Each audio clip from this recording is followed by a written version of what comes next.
안녕하세요. 박연미입니다. 식용유 배급제, 지금 유럽과 일부 아프리카 지역의 현실입니다.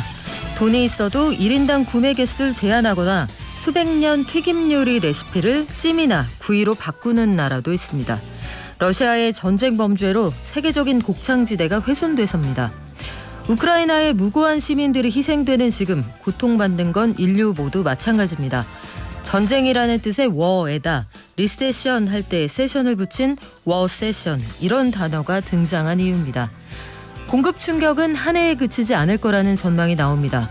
인간의 존엄을 해치고 인류를 배고프게 하는 러시아 전쟁은 그래서 더 나쁩니다. 5월 2일 월요일, 여러분은 지금 삶을 발전시킬 경제발전소를 듣고 계십니다.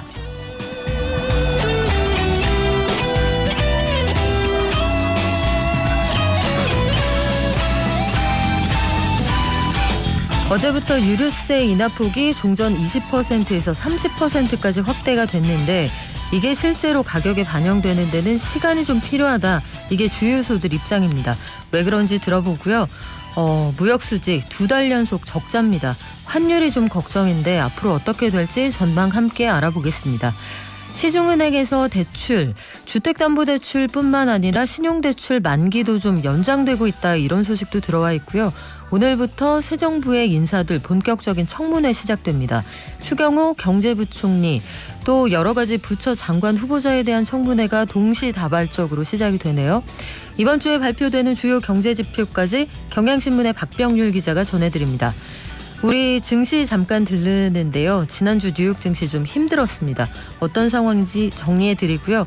행복발전소로 갈 텐데 은퇴를 눈앞에 둔 사람의 은퇴 준비는 청년들하고 좀 다르겠죠. 5, 60대의 노후 준비에는 어떤 게 필요할까요? 그리고 나는 좀 일찍 은퇴하겠다. 소위 파이어족이 유행이라고 하는데 그렇게 되고 싶은 사람들은 어떤 준비가 필요할지 함께 알아보겠습니다. 특허발전소에서는 재미있는 어린이용품 관련 특허들 준비했는데요. 이번 주 목요일 어린이날이죠. 어린이뿐만 아니라 어른들도 아마 설렐 거예요. 오늘 특허발전소에서는 재미있고 기발한 어린이용품 특허 제품들 알아보겠습니다. 저희 문자 받습니다. 샵 0951, 단문 50원, 장문 100원, TBS 앱과 유튜브도 열어두겠습니다.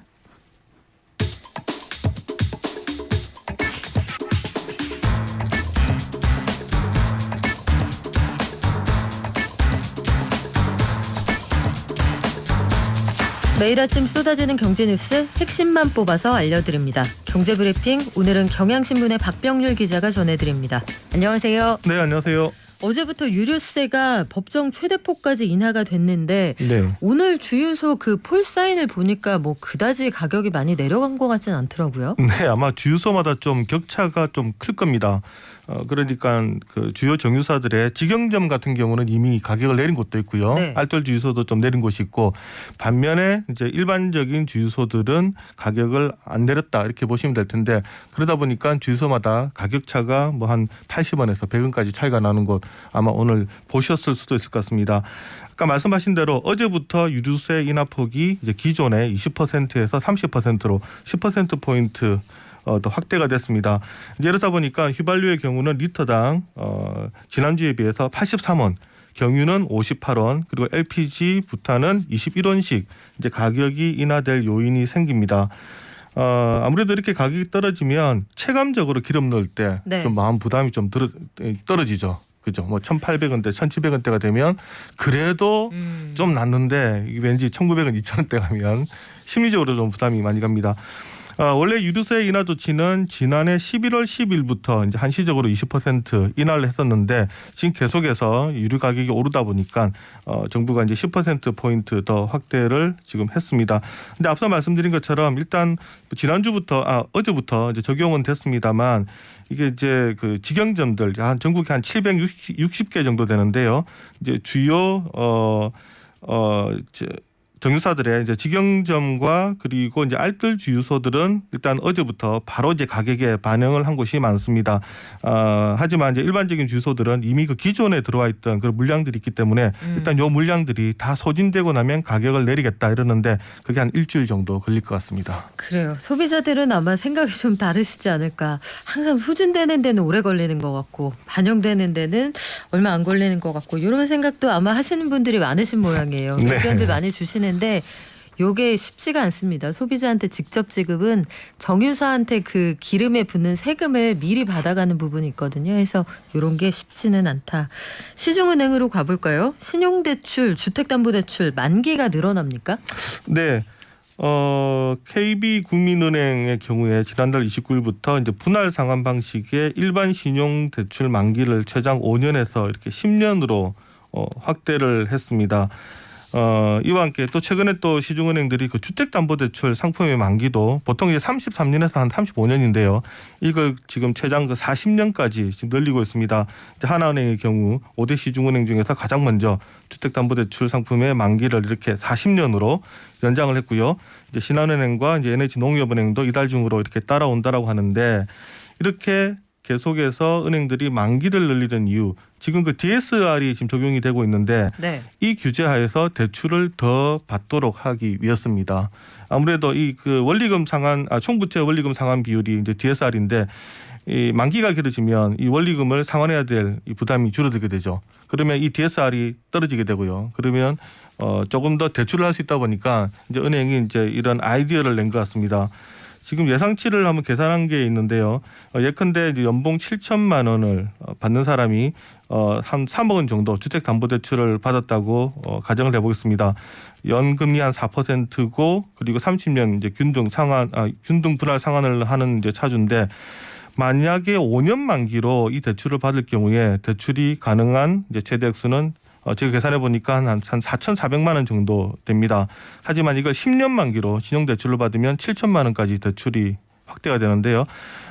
이 아무래도 DSR 규제 계속해서 이제 강화되다 보니까 이제 은행에서 이렇게 만기를 확대시키는 방안으로 이러면서 이제 지금 대응을 하고 있는 것 같습니다. 연간 갚아야 될 돈의 액수가 좀 줄어드니까 그렇죠. 그 한도가 늘어나는 효과가 있는데 다만 이자를 길게 갚아야 된다는 거 요거는 꼭 기억을 하셔야겠습니다. 무역수지 적자 이 2달 연속 적자인데 환율 때문에 좀 걱정이네요. 그렇죠. 이렇게 무역 적자가 많아지게 되면 또 환율이 또 영향을 받을 수밖에 없겠죠. 4월 수출이 지난해 같은 기간보다 12.6% 증가를 했는데요. 일단 역대 4월 기준 최고 실적입니다. 하지만 반면에 수입액은 또 18% 증가를 했는데 그러다 보니까 지난달 무역수지 적자는 26억 6천만 달러 이렇게 발생을 했습니다. 이 무역수지 적자 지금 2월을 제외하고 지금 계속해서 이루어지고 있는데요.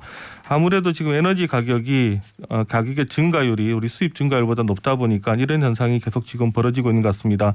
지금 수입도 그렇고 하지만 지금 수출도 그렇고 약간의 지금 착시 현상이 있다 이렇게 봐야 될 것 같은데요. 우리 이제 수출을 하는 그런 어떤 뭐 펀더멘털이 크게 약해진 것도 아니고 네. 또 우리가 수입도 갑자기 늘어난 것도 아닙니다만 가격이 크게 오르다 보니까 일종의 좀 무역수지 쪽에서 왜곡 현상이 일어나고 있다 이렇게 보시면 될 것 같습니다. 하지만 우리가 이제 수입을 할 때는 원자재 가격이 크게 오르고 반면에 우리가 수출할 때 그만큼 인상분을 전가를 하지 못하니까 우리 기업들의 일단 마진이 좀 줄어들고 있다. 이렇게 보시는 게 정확할 것 같습니다. 현재 이런 상황은 수출 중심 국가들 지금 비슷합니다. 일본 그리고 프랑스, 미국 지금 이렇게 에너지 수입이 많은 국가들은 대체적으로 무역 적자를 지금 기록을 하고 있습니다. 네, 당분간은 이게 공급 충격에서 시작된 거라 우리가 할 수 있는 영역이 좀 제한적인 게 좀 걱정스럽기는 한데 또 대신에 이런 공급 충격은 원인이 사라지면 또 빠르게 반영된다는 그런 희망적인 부분도 없지는 않습니다. 좀 지켜볼게요. 앞으로 수출도 걱정이다 이런 얘기가 나오는데 중국, 러시아 영향이 제법 커요. 네, 일단 우리한테는 지금 중국의 영향이 크죠. 아시다시피 지금 중국의 경우는 우리가 미국과 EU 그리고 일본에 수출하는 것보다 더 많은 양을 수출을 하고 있는 그런 국가입니다. 근데 지금 뭐 상하이 지금 계속해서 지금 전면 봉쇄되고 있고 지금 다른 도시로도 봉쇄가 확대가 되고 있는데요. 그러다 보니까 지난달 중국으로 우리가 수출이 3.4%가 줄었습니다. 이렇게 중국 수출이 줄어든 것은 18개월 3개월 만에 지금 처음인데요.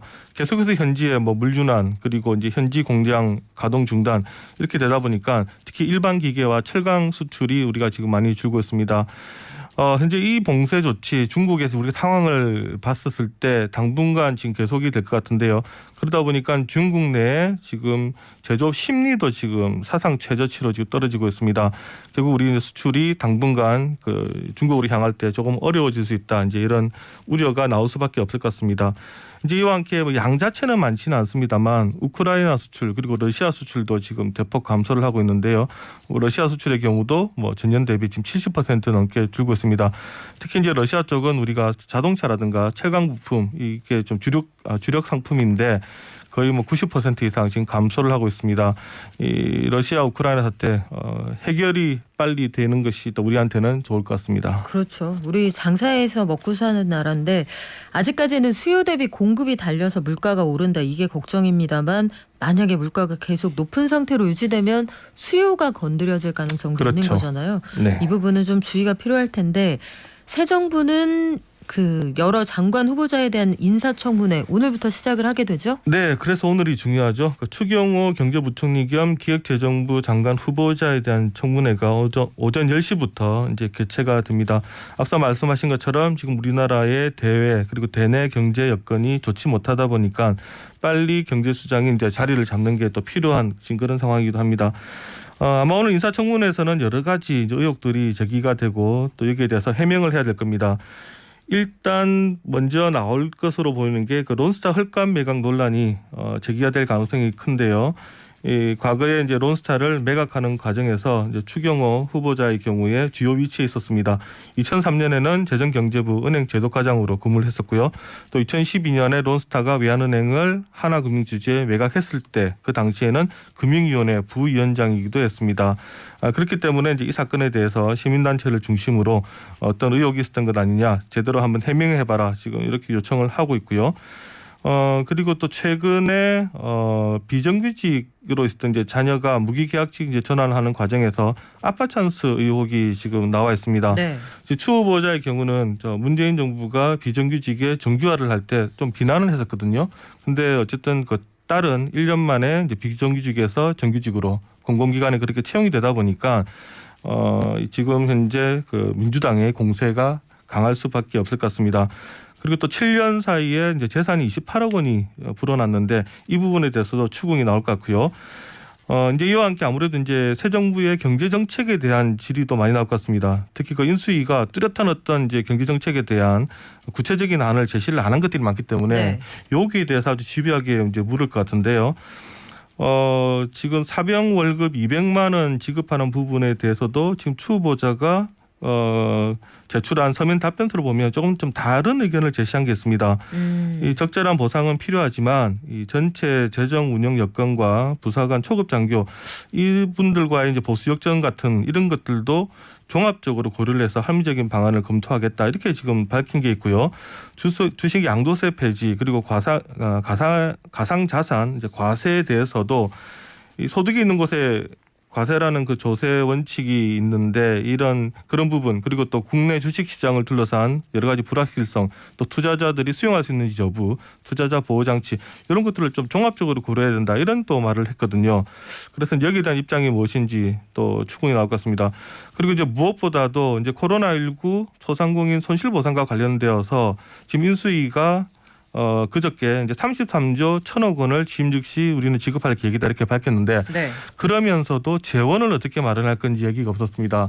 추 후보자가 이 국가 부채에 대해서도 또 강하게 또 비난을 했던 그런 이제 경력이 있기 때문에 또 민주당 쪽에서 이 부분 손실 보상 재원 마련 어떻게 할 건가 또 강하게 또 추궁을 할 것 같습니다. 그래요. 이게 국채를 발행하는 걸 가장 후순위로 둔다고 했는데 국채 발행 없이 어떻게 마련을 할 수 있을까? 이거 오늘 청문회에서 좀 지켜보고요. 저희가 그 의견들 종합해서 내일 오전에 다시 한번 알려드리겠습니다. 이번 주에 주목해서 봐야 될 경제 지표들 어떤 게 있습니까? 네, 내일 중요한 지표가 하나 나옵니다. 소비자 물가 동향이 발표가 되는데요. 아시다시피 이제 물가가 얼마나 나오느냐에 따라서 우리 한은의 이제 금리 인상 여부 속도가 이제 결정이 된다고 보시면 되고요. 네. 전반적인 이제 정책 정책의 방향도 영향을 받게 됩니다. 일단 그 3월 소비자 물가는 4.1% 상승을 한 상태였는데 이게 이제 10년 3개월 만에 4%였다. 지금 이런 얘기거든요. 아마 지금 그 이후에도 대내외적인 여건이 좋아진 게 없기 때문에 여전히 4%를 상회할 가능성이 있다. 일단 이렇게 지금 시장은 지금 점치고 있습니다. 그리고 이제 4일, 그러니까 수요일에는 4월 말 기준 외환 보유액을 또 발표를 하는데 지금 3월 말에는 우리나라 외환 보유액이 2월에 비해서 좀 감소를 했거든요. 네. 크게 두 가지입니다. 하나는 이제 달러가 강세가 되다 보니까 달러로 표시되는 우리나라 외환 보유액이 감소하게 나타납니다. 왜냐하면 우리가 이제 달러도 투자를 하지만 달러 외 그 유로화라든가 엔화도 우리가 투자를 하는데 달러 강세가 되면 이걸 이제 달러로 환산하게 되면 전체 이제 우리가 갖고 있는 달러 보유액이 줄어들게 나타나는 그런 현상이 또 생깁니다. 이와 함께 최근에 환율이 좋지 못하다 보니까 정부가 일정 부분 시장 개입한 그런 부분도 있습니다. 네. 일종의 우리가 스무딩 오퍼레이션이라고 하는데요. 이제 이 과정에서 일부분 이제 달러를 썼을 것으로 추정이 되기 때문에 이제 이러면 외환 보유액이 감소했을 가능성이 큰데요. 만약에 이 감소액의 폭이 크면 또 논란이 될 수가 있겠죠. 그렇기 때문에 이번에는 이 데이터도 좀 주목을 해야 될 것 같습니다. 알겠습니다. 지금까지 경향신문의 박병률 기자였습니다. 고맙습니다. 네, 감사합니다. 자, 오늘부터 밖에서도 마스크 벗으실 수 있습니다. 실내에서는 아직까지 해제되지 않았습니다만 오랜만에 야외에서 보는 얼굴들 코하고 입까지 보니까 저는 좀 새롭기도 하더라고요. 하지만 기본적인 방역 수칙 계속해서 완전히 끝날 때까지 지켜주시기 바랍니다. 개미 한 마리, 개미 두 마리, 개미 세 마리가 사발을 들고 하나, 둘, 셋. 영차 간밤 뉴욕 증시 그리고 오늘 우리 증시 전망해 보겠습니다. 지난주 장도 함께 정리해 볼게요. 키움증권의 한지영 연구원 연결돼 있습니다. 안녕하세요. 네, 안녕하세요. 네, 오랜만입니다. 잘 지내셨습니까? 네, 참 좀 더 높은 코스피 지수 레벨에서 만나 뵙길 원했었는데 낮은 데서 만나 뵙게 되네요. 그러니까 우리 3천에 다시 만나요 했었는데 지난주 금요일 뉴욕 증시부터 가볼게요. 나스닥이 그 전날에 다시 올랐습니다 했는데 또 4%대 폭락했어요. 네, 맞습니다. 저도 그 토요일 날 아침에 일어나서 시세를 보고서 야, 이거 러시아가 핵을 쐈나라고 느낄 정도로 이 시세에 대해서 굉장히 좀 놀랐었었는데요. 일단 왜 그렇게 폭락했는지 내용들을 살펴보면은 이제 뭐 러시아 쪽 문제는 아닌 것 같았고요. 이번 주에 있을 5월 금통위, 5월 미국의 금통위인 5월 FMC를 앞둔 경계감이 계속해서 확대된 가운데 아마존과 애플을 중심으로 미국의 대형 테크주들이 향후 성장에 대한 좀 불안감으로 급락했다라는 점이 전체적으로 나스닥을 중심으로 한 미국 증시의 급락을 유발했던 것으로 보입니다. 일단 뭐 아마존 같은 경우는 1분기 실적 자체도 그렇게 좋지는 않았어요. 특히나 뭐 그 주된 손실 요인, 주당 손실을 가져왔던 핵심 요인들을 보면은 이 아마존이 투자했던 미국의 전기 업체 리비안에 대한 투자가 크게 손실을 봤다라는 쪽도 이제 첫 번째 요인으로 볼 수가 있는데 이거는 개인적으로 일회성 충격이 강하다라고 생각을 하고 있습니다. 문제는 이 리비안 투자뿐만이 아니라 전반적인 실적이 우크라이나 사태 또 공급망 차질 등으로 안 좋았다라는 점이 주가 폭락을 유발했던 것으로 지금 판단이 되고 있고요. 더 나아가서 지금 2분기 실적도 아마존 자체 측에서도 경고를 하기를 더욱 악화될 것이다 라고 언급했다는 점이 지난 금요일 아마존 주가의 14% 폭락을 유발했던 것으로 지금 풀이되고 있습니다. 또 애플 같은 경우도 예상보다는 1분기 실적이 잘 나왔지만 팀쿡 최고 경영자가 실적 발표 후 컨퍼런스 콜에서 중국의 봉쇄 조치로 인해서 공급난에 문제가 생겼다라고 언급했다는 점이 애플 주가의 4% 가까운 급락세를 유발했던 것으로 보여지고 있습니다. 그래서 전반적으로 미국 증시의 폭락의 배경은 아마존과 애플 이 영향이 제일 컸다라고 생각을 하고 있어요. 미국 성장주 주가가 대부분 고점 대비 20% 이상 빠졌다. 사실 카카오, 네이버, 국내 기업들도 마찬가지인데 이게 일시적인 흐름이 아니다, 추세다 이런 진단도 있더라고요. 네, 일단은 최근에 주가 급락세, 폭락세는 단기간에 과도하게 진행된 만큼 이번 주 중에는 그 기술적인 반등, 저희가 흔히 말해서 낙폭과대 인식에 따른 자율 반등이 나올 수가 있지만 지금 말씀드린 아마존, 알파벳 혹은 우리나라 네이버, 카카오 이러한 성장주들이 추세 반전까지는 조금 시간이 필요한 것으로 생각이 되고 있습니다. 대표적으로 성장주들 같은 경우는 전반적으로 금리 상승에 취약하다는 인식이 있는 만큼 최근에도 여전히 높은 구간에 있는 미국 국채금리가 진정될 필요가 있다라고 보고 있고요. 이거는 아까도 잠깐 말씀드렸지만 미국의 금융통화위원회 5월 FMC 이후 금리 상승세 진정 여부를 확인할 수 있을 것으로 판단하고 있습니다. 또한 중국의 봉쇄 조치가 5월달을 넘어서 6월달까지 이어지지 않는 이상 애플이나 아마존이 경고했던 공급망 경색에 따른 실적 충격은 장기화되지 않을 것이라는 게 제가 가지고 있는 베이스 시나리오고요. 따라서 주가 자체는 지금 뭐 애플, 아마존, 네이버, 카카오 이러한 성장주들 모두 충분히 싸질 만큼 싸졌지만 현재 상황 자체는 뭐 일주일 내에 단기간에 해결된 만큼 녹록지 않기 때문에 녹록지 않은 상황이기 때문에 저는 여기서 드리고 싶은 말씀은 본격적인 반등을 예상하면서 한 번에 매수하기보다는 현 시점에서는 관망 혹은 분할 매수로 대응해 나가는 것이 현 시점에서는 최적의 대안이 아닌가라고 생각을 하고 있습니다. 이번 주에 우리가 가장 주목해서 보는 이슈가 있다면 5월 미국 금통이잖아요. FOMC 회의가 열리죠? 네, 맞습니다. 뭐 그 전에 좀 말씀을 드리고 싶은 게 지금 4월 한 달 동안 나스닥이 13% 급락하면서 2008년 10월 금융위기 이후 가장 큰 하락률을 기록했고 또 지난해 52주 고점 대비 약 20% 넘게 급락하면서 기술적인 약세장에 진입했습니다. 따라서 주식시장 전반적으로 지금 어려운 환경에 직면한 것은 저희가 인정을 해야 되고요. 일단 1차 변곡점은 방금 말씀하신 5월 FOMC가 될 것입니다. 그래서 여기서 관전 포인트는 이미 기정사실화된 0.5%포인트 금리 인상 여부보다는 이후 기자회견에서의 파월 연준 의장의 코멘트가 중요하다라고 보고 있습니다. 4월 중 극심한 미국 증시의 주가 급락, 또 성장 전망 악화 속에서 과연 인플레이션을 잡기 위한 연준의 긴축 의지가 변화했는지 안 했는지 이 여부가 관전 포인트가 될 것으로 생각하고 있고요. 이 과정에서 증시 변동성 자체는 저희가 조심해야 될 필요가 있다라고 생각을 하고 있습니다. 오늘 우리 장은 어떻게 출발했나요? 네, 미국 증시 폭락에 비해서 상대적으로 지금 선방을 하고 있는 상황이고요. 코스피가 0.6%대 하락, 코스닥이 1.0%대 하락하면서 지금 상대적으로 견조한 주가 흐름을 보이고 있습니다. 대부분 뭐 삼성전자, 카카오, 네이버, SK하이닉스 등 주가들은 약세를 보이고 있긴 한데 그래도 이 정도면은 견고한 흐름이 아닌가라고 저는 바라보고 있습니다. 네, 지금까지 키움증권의 한지영 연구원이었습니다. 고맙습니다.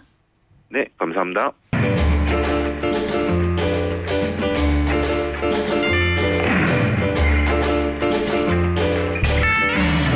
월요일 아침부터 이런 말씀드리기 뭐하지만 우리가 다 알면서 외면하는 게 있죠. 우리는 언젠가 은퇴합니다. 그리고 쇠약해지겠죠. 소득은 줄어들고 경제력은 약화되는 순간이 반드시 옵니다. 그러면 어차피 그렇게 될 걸 노력하지 말아야지. 아니요. 점심에 또 배고플 건데 그러면 아침밥은 왜 먹습니까? 그때 순간순간 우리가 최선을 다하자. 그래서 저희가 방법들을 알려드릴 텐데 매일 하루하루 의미 있게 존엄하게 살기 위해서는 지금부터 노력이 좀 필요할 겁니다.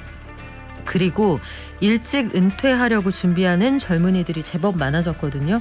은퇴라는 것에 준비하는 우리의 자세는 어때야 될까요? 행복자산관리연구소 김현우 소장과 함께합니다. 안녕하세요. 네, 안녕하세요. 우리가 지난 시간에 은퇴 얘기를 완전히 끝맺음을 못했는데 네.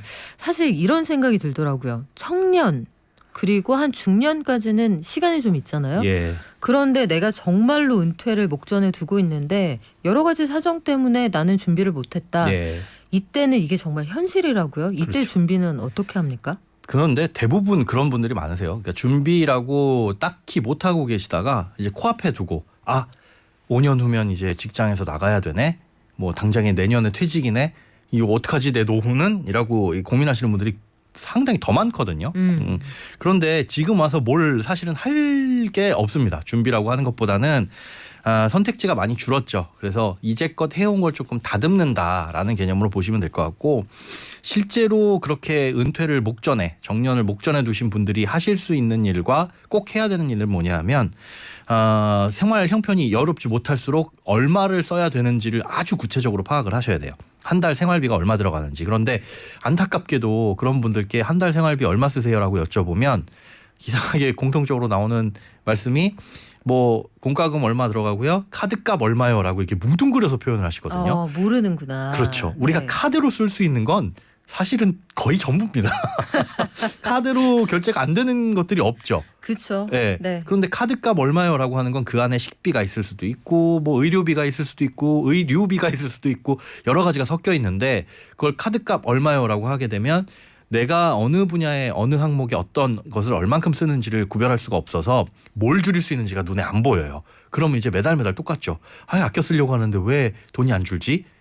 남는 돈이 왜 없지라고 생각하시는데 카드값 얼마요가 아니라 식비, 아침, 점심, 저녁은 우리가 꼭 먹어야 되니까 네. 그거 줄일 수는 없죠. 공과금, 가스요금, 수도요금, 전기요금 아껴 써도 한계가 있는 거고 통신요금 일부 줄일 수 있고 뭐 보험료 여기서 꽤 많이 줄일 수 있고 대출이자 여기서도 좀 줄일 여력이 있고 아이들 용돈, 뭐 남편분, 배우자 용돈 이런 것들 그런 것들을 세세하게 항목별로 쭉 나열을 해야 그때부터 이제 줄일 수 있는 것과 없는 게 눈에 보이거든요. 그래서 눈앞에 은퇴, 정년을 앞두신 분들이면 이렇게 구체적인 생활비 규모부터 파악을 하고 그게 얼마, 언제까지 필요한지 이런 것들도 좀 세부적으로 계산을 해보셔야 됩니다. 예전에는 왜 여성지 사면은 가계부 연초에 이런 거 정말 두꺼운 백과사전급 가계부를 주고 그랬잖아요. 연말에 그 부록으로 주죠. 가계부를. 요거까지는 못하셔도 요즘에 네. 스마트폰 사용하시니까 앱에 가계부 앱이 굉장히 많습니다. 네. 그런 것도 활용해 보시면 좋을 것 같고 소장님이 항상 얘기해 주시는 거 있잖아요. 통장이나 카드를 쪼개세요. 네. 용처별로 나누세요 하면 그냥 자동으로 정리가 그렇죠. 되니까요.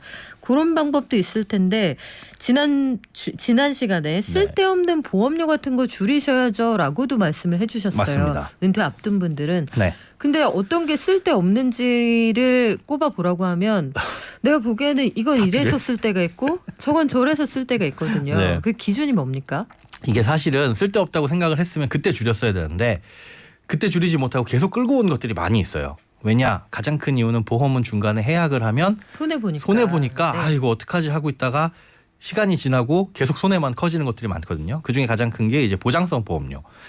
보장성 보험료 중에 쓸데없는 보장이 뭐가 있냐. 사실은 나이가 들수록 보장은 더 필요해요. 그래서 암 뭐 진단금, 수술비, 입원비 이런 것들도 하나하나 다 필요해 보이거든요. 그런데 그중에서 가장 그래도 그나마 줄일 여력이 있는 게 사망보장에 대한 부분. 사실 사망보장에 대한 부분도 이거 나이 들수록 사망할 가능성은 더 높아지니까 우리 배우자를 위해서 남겨둬야 되는 거 아니냐라고 생각하실 수도 있지만 당장의 생활비가 급하신 경우에 라든가라고 한다면 그 보험료를 내는 것도 부담일 거고요. 그다음에 사망보험금을 드는 가장 큰 이유는 뭐냐면 내가 소득 활동을 하고 있는 그러니까 돈을 벌고 있는 이 시점에서 나에게 무슨 일이 생겼을 때 그 소득원이 끊긴 것을 보호해주기 위한 거거든요. 그런데 돈을 벌지 않는 시점에서는 사실 그게 필요가 없다는 거죠.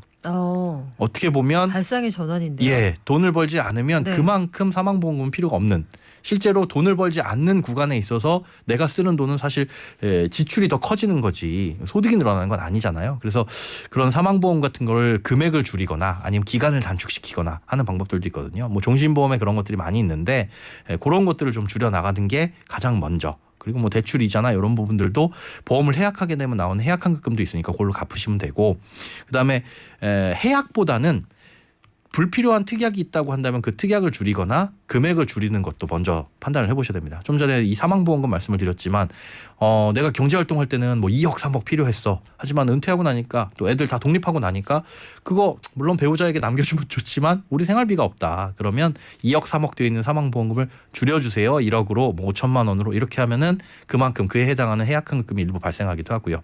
내는 보험료도 줄일 수가 있죠. 그런 식으로 이제 줄여나가는 게 좋습니다. 그리고 이 보험 가입하실 때 보통 이 주변에 아는 사람이 소개를 해서 그렇죠. 설계사 한번 만나만 봐 이렇게 시작이 되잖아요. 맞아요. 그래서 아마 보통 20대 중반이나 후반에 전 남자친구의 아는 분을 통해 가입했다가 해약도 못하고 이런 분들 계시죠? 있을 거예요. 저도 그랬냐고요? 저는 노코멘트 하겠습니다. 이런 거 신중하게 가입하셔야 돼요. 네. 그런데 50대 이후에 공격적인 투자는 좀 조심스러운데 그렇죠. 그래도 수익이 좀 나야 되잖아요. 뭐 좋은 물건 없습니까? 네, 사실은 있기는 하지만 반드시 우리가 머릿속에 유념해 두셔야 될 게 불리는 것보다 지키는 게 훨씬 더 중요하다는 거. 특히나 이제 은퇴 시점이 가까워지면 가까워질수록 아유 요거 어떻게 하면 조금이라도 더 늘릴 수 있을까 고민하시는 것보다 1% 수익 내는 것보다 마이너스 나는 거 지키시고 아껴 쓰는 게 사실은 훨씬 더 쉬운 방법이자 안전한 방법이거든요. 그러니까 그것만 안전하게 지키고 엉뚱한 것에 속아가지고 뭐 사기를 당한다거나 아니면 큰 금융 상품을 잘못 가입해서 큰 손해를 본다거나 이런 일만 안 하더라도 굉장히 절반 이상은 성공이라고 볼 수가 있어요.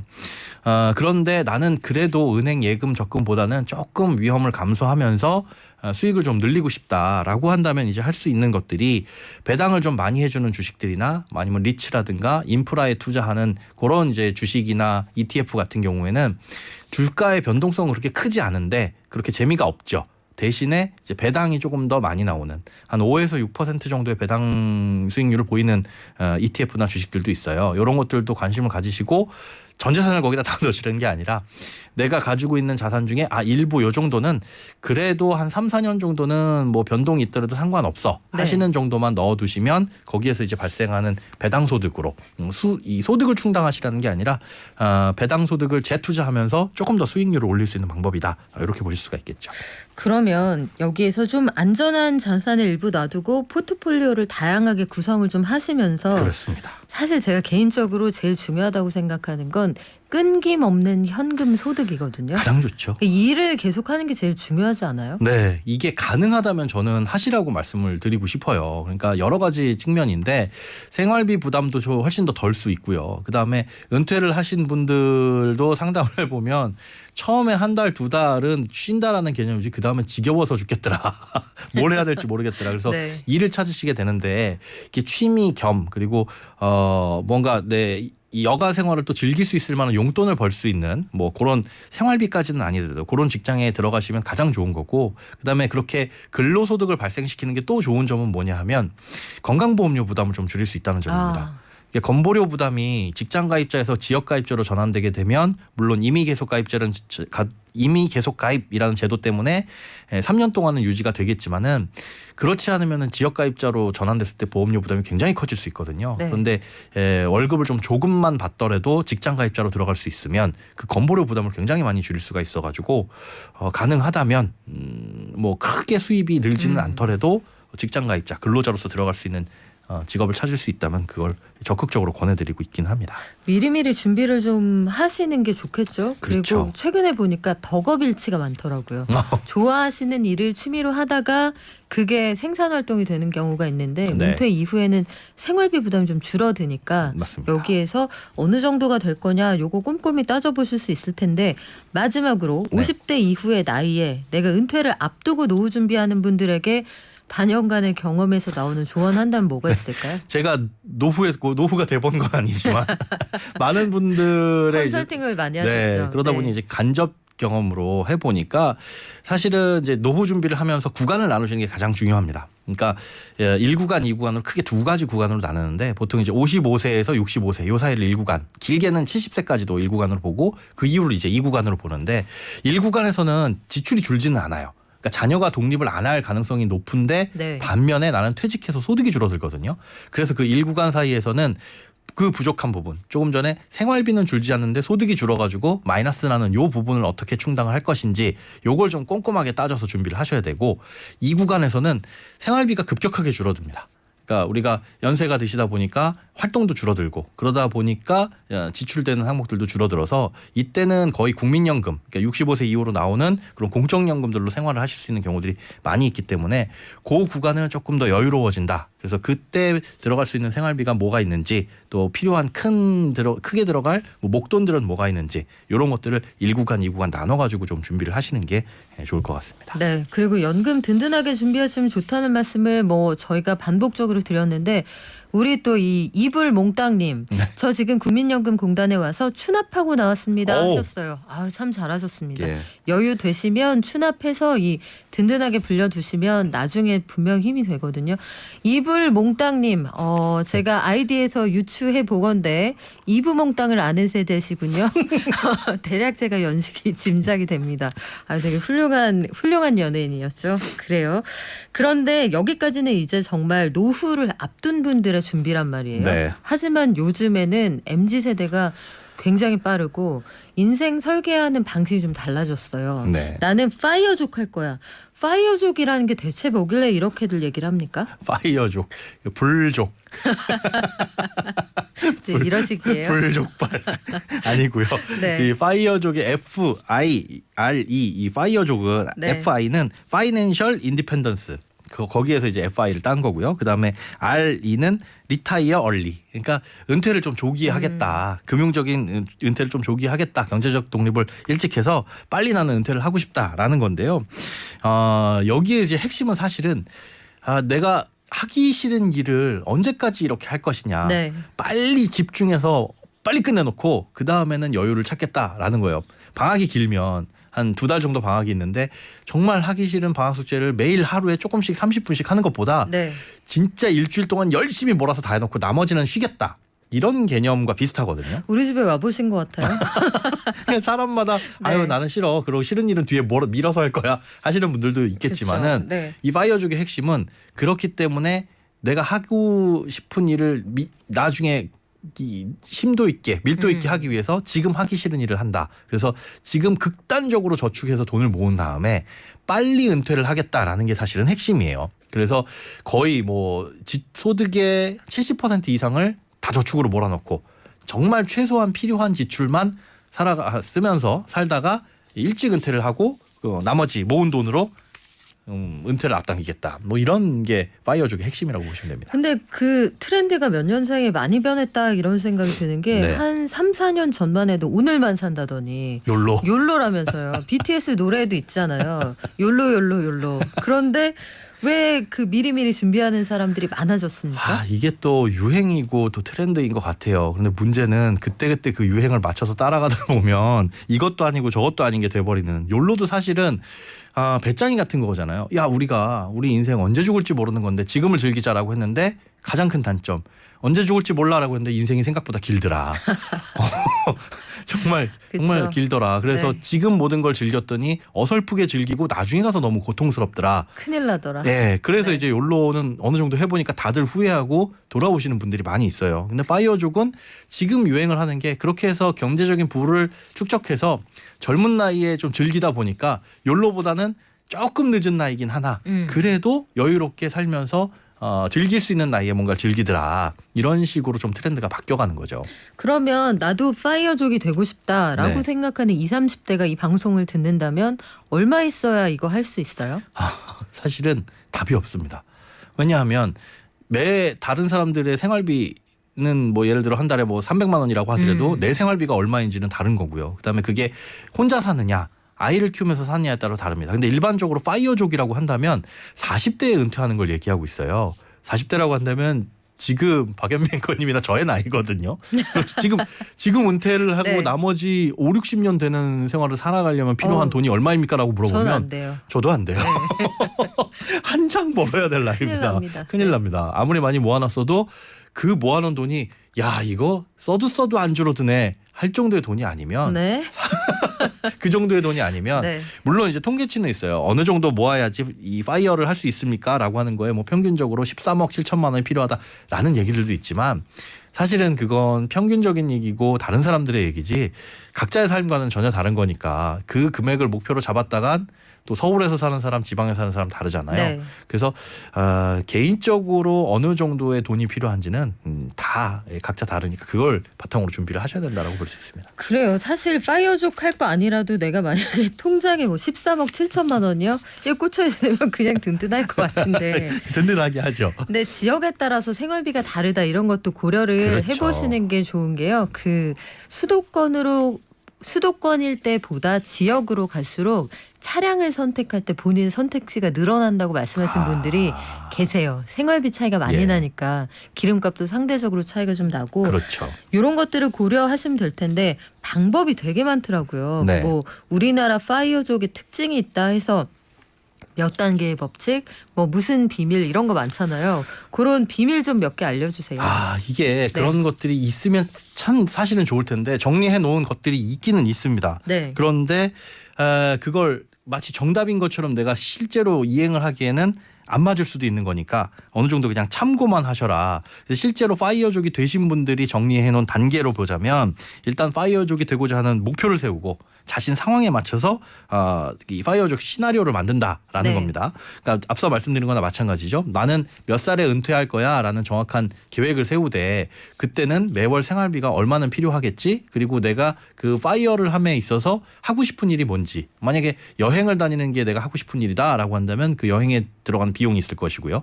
아니면 귀농을 하고 싶다라고 하더라도 그 귀농에 들어가는 초기적인 자금 이런 것들도 있을 거고 그런 것들을 이제 면밀히 따져봐야 되고 그다음에 거기에 이제 필요한 돈들 종잣돈을 마련하기 위해서 가장 수반돼야 될 게 지출을 줄이는 건데 이게 핵심이라 그랬잖아요. 네. 그런데 이상하게 파이어라는 문화가 우리나라에 들어오면서 여기가 삭제가 됐어요. 지금을 줄이고 나중을 준비해야 되는데 지금을 줄이고가 아니라 나는 조기 은퇴해야지 라는 것만 부각되다 보니까 그럼 그 돈을 어떻게 마련할 것이냐를 대부분 투자해서 찾으려고 해요.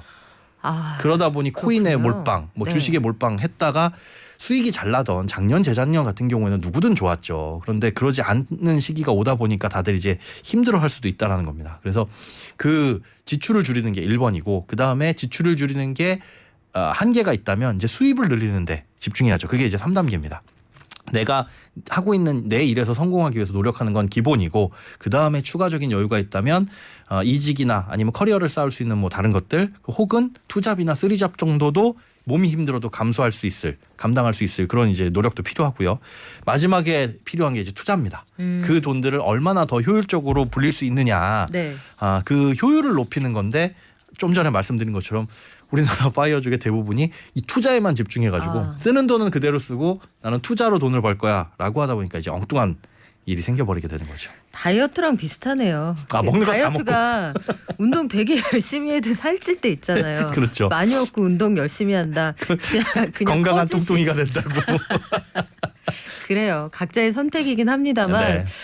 뭐 반복적으로 실패하고 있는 우리가 할 말은 아니지만 덜 먹고 운동해야 살이 빠지더라고요. 뭐 저축도 마찬가지입니다. 맞습니다. 지금까지 행복자산관리연구소 김현우 소장이었습니다. 고맙습니다. 네, 고맙습니다.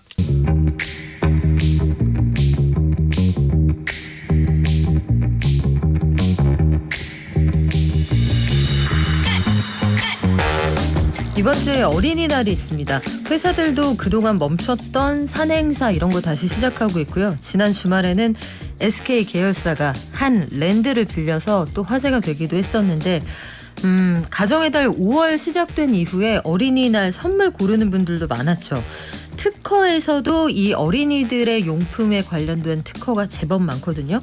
어떤 것들이 있고 어떤 기발한 아이디어들이 있었을지 특허청의 특허심판원 이현주 심판관님과 함께 한번 알아볼게요. 안녕하세요. 안녕하세요. 네, 반갑습니다. 이제 어린이날 이번 주에 다가오는데 어린이들이 되게 좋아하는 장난감 중에서 특허가 있다. 어떤 게 있습니까? 몇 가지 있는데요. 전 세계적으로 가장 사랑받고 있는 장난감 바로 엘사의 블럭이 아닐까 싶은데요. 그렇군요. 이 회사는 1958년 블럭을 이용하는 장난감 구성 요소라는 특허를 출원하면서 세계 장난감 역사에 한 획을 그었습니다. 이 특허는 세계 33개국에 등록되었고요. 1978년 이 특허권이 존속기간이 만료되어 많은 유사 제품이 등장하면서 경쟁이 치열해졌지만 여전히 엘사의 블럭은 블럭 왕국의 대명사로 큰 인기를 누리고 있습니다. 그리고 우리나라 예를 좀 말씀드리면 네. 우리나라 장난감 가운데 모래로 하는 놀이 세트가 있는데 네. 여기서 점토, 즉 모래 재료가 국내 특허 등록되었고요. 해외에서도 특허 등록되어서 이 놀이 세트는 수출까지 되고 있습니다. 요 세트 요거 어린이집에 애들 보내는 분들 아실 거예요. 어린이집에서 이 생일 선물로 굉장히 인기가 많은 품목입니다. 네. 또 그 장난감도 있죠. 로봇도 됐다가 미니카도 됐다가 하는 그 장난감이요. 네네. 그 장난감 로봇 장난감 2개 더 소개시켜드리자면 네. 국내 대표적인 특허 장난감으로 미니카와 카드를 이용한 합체 변신 로봇이 있습니다. 애니메이션으로 많이들 알고 계실 텐데 사실 왕구가 먼저 나왔습니다. 미니카를 바닥에 깔아서 깔린 카드를 향해서 굴리면 미니카와 카드가 만나게 되는데요. 이때 미니카의 잠금 장치가 해제되면서 로봇으로 변신을 하게 됩니다. 로봇으로 변신도 되고 상대방과 대결하는 방식이라서 많은 어린이들의 마음을 사로잡은 것 같습니다. 이거 사려고 한때 난리가 났었습니다. 무슨 마트에서 어떤 모델이 출고된다 하면은 새벽부터 엄마 아빠들 가서 줄 서고요. 요거 아마 한 번씩 해보셨을 거예요. 이 장난감만 고쳐주는 병원도 있습니다. 하나 더 있죠? 네, 이러한 변신 로봇 장난감으로 로봇 갑옷을 입은 공룡 장난감도 있습니다. 어린이라면 누구나 좋아하는 공룡이 갑옷과 합체돼서 변신 합체 로봇이 되는 건데요. 지난해 TV에서 어린이용 드라마로도 방영되어 어린이뿐만 아니라 어른들에게도 많은 사랑을 받았습니다. 아이의 아빠, 삼촌과 조카 서로 갖고 싶어할 장난감이 아닌가 생각됩니다. 이거 지금도 방영하고 있어요. TV에서 관련 콘텐츠가 나오고 있는데 어린이들이 좋아하는 특허, 디자인, 등록 제품 또 어떤 게 있을까요? 어린이들뿐만 아니라 어린이들의 부모님들도 좋아하실 제품 같은데 신나게 게임을 하면서 한글을 익히는 한글 보드 게임이 있습니다. 여러분들 많이 알고 계실 루미큐브라는 게임과 비슷한 점이 많은데 그래서 루미큐브의 한글판이라고도 불립니다. 네. 자음 카드, 모음 카드 각각 66장, 46장 중에서 15장씩을 받아서 우선 2글자 낱말을 하나 만들고 다음 라운드부터는 여러 개의 낱말을 동시에 만들어도 되는데 낱말을 만들 수 없을 때는 카드를 한 장 가지고 와야 되죠. 근데 맞는 카드, 맞는 자음, 맞는 모음, 조커 카드가 있어서 위기 탈출이 가능하기 때문에 이런 게임을 통해서 한글 공부에 유익하다고 할 수 있겠습니다. 요거는 학부모님들도 좋아하실 것 같고 딱지가 인기다 이런 얘기도 들었는데 우리요 그 실용적이면서도 기발한 아이디어가 있는 어린이 용품들 많다고 들었거든요. 이중 특허를 받은 제품들, 이중 특허가 뭡니까? 이 중에서 특허를 받은 이 중에서 네네네. 이중 특허가 아니라 네. 실용 신안으로 등록받은 유아 식탁용 방수 턱받이가 있는데요.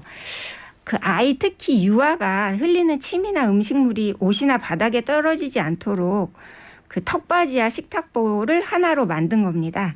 턱받이가 길게 쭉 이어져서 식탁까지 덮는다고 생각하시면 되고요. 어유 기발한데요. 네. 보통 턱받이를 해도 음식물이 뭐 옷이나 의자 바닥에 흘려지는 경우가 많은데 이 방수 턱받이를 쓰면 턱받이와 식탁 사이에 공간이 없어서 네. 흘릴 곳이 없게 됩니다. 식사 후에는 이 턱받이만 간단히 수거해서 빨면 되니까 아주 간편하다고 할 수 있습니다. 고무 턱받이 이런 것도 있기는 한데 사실은 턱받이는 귀여우려고 하는 거지 턱받이가 많은 걸 막아주진 않거든요. 이거 괜찮은 것 같아요. 초콜릿 크레파스 이런 것도 있습니까? 그 보통 아이들이 물건을 가지면 입으로 가는 게 한 번씩 맛을 보죠, 네. 물건에. 네. 그래서 발명된 제품 같은데 다른 하나는 이 먹어도 되는 친환경 초콜릿 클레파스입니다. 채색 기능을 유지하기 위해서 천연 색소, 식용 색소를 사용하고 유해 성분이 있는 파라핀 대신에 전분과 같은 식품 원료와 카카오 버터를 사용합니다. 그래서 아이들 피부에 닿거나 실수로 먹어도 인체에 무해한 것인데요. 그렇다고 일부러 먹을 필요는 없을 것 같습니다. 그래요. 무슨 옥수수 전분으로 만든 그릇 이런 것도 있거든요. 그릇까지 먹을 필요는 없겠죠? 네. 자, 그런데 저는 요것도 재미있었어요. 어린이가 어린이를 위해서 만든 발명품이 있다? 어린이 마음은 어린이가 제일 잘할 것 같기는 해요. 어떤 게 있습니까? 그 영국의 유명 발명가가 어린이 450명의 아이디어를 모아서 이 중에서 60개를 골라 제품으로 탄생시켰는데 재밌는 것들 몇 개 소개하자면요. 12살 난 헨리 휴즈라는 어린이가 만든 자동 치약 칫솔은 칫솔 안에 치약이 들어있어서 버튼을 누르면 내부에 있는 치약이 칫솔 사이로 나온다고 합니다. 오, 그리고- 재밌네요. 네. 네. 그리고 우리가 뜨거운 음식을 먹을 때 입으로 호호 불면서 먹게 되는데 그 음식을 식혀주는 포크는 이렇게 호흡 불 필요 없이 포크에 붙은 버튼을 누르면 포크에서 바람이 나와서 음식을 식혀주는 제품입니다. 6살 난 누나가 어린 남동생을 위해서 고안했다고 합니다. 저는 이거 사고 싶어요. 만약에 제가 어린아이를 키우는 엄마다라고 생각을 한다면 이유식 먹이는 분들은 이거 유용할 것 같은데 또 뭐가 있나요? 가족용 스쿠터 이건 뭡니까? 네, 9살 난 웬디 리들리라는 귀여운 아이가 만든 가족용 스쿠터는 스쿠터 4개를 한 줄로 쭉 연결해서 온 가족이 나란히 탈 수 있게 한 건데요. 네. 실용성은 다소 떨어질 수는 있지만 가족을 사랑하는 마음이 느껴지는 물건 같습니다. 아, 그렇군요. 우리가 몰랐던 제품들이 제법 많은데 우리가 몰랐던 것 중에서 어린이 특허 제품 어떤 게 있습니까? 어린이와 관련된 특허 제품 오픈런에 품절 네네. 대란까지 일고 있다. 요거 그 스티커에 얽힌 사연이 좀 있다고 들었거든요. 네네. 요즘 인기 절정을 달리면서 말씀하신 오픈런, 품절 대란까지 일고 있는 캐릭터빵의 스티커 잘 아실 겁니다.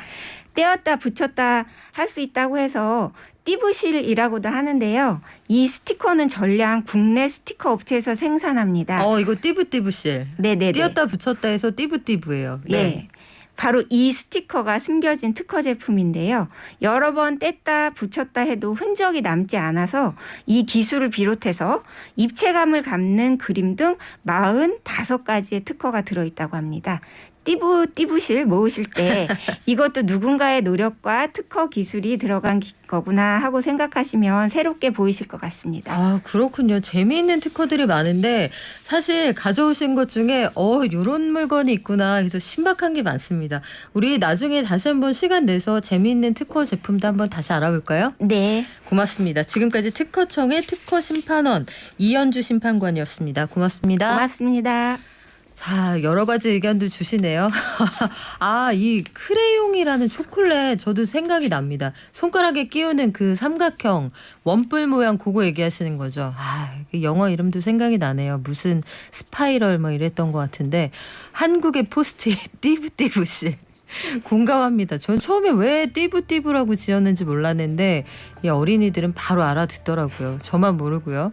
어린이날이 다가오는데 엄마 아빠가 더 설레는 것 같은 건 저의 느낌 탓이겠죠? 다들 즐거운 연휴는 아닌가요? 하루만 쉬는 거니까.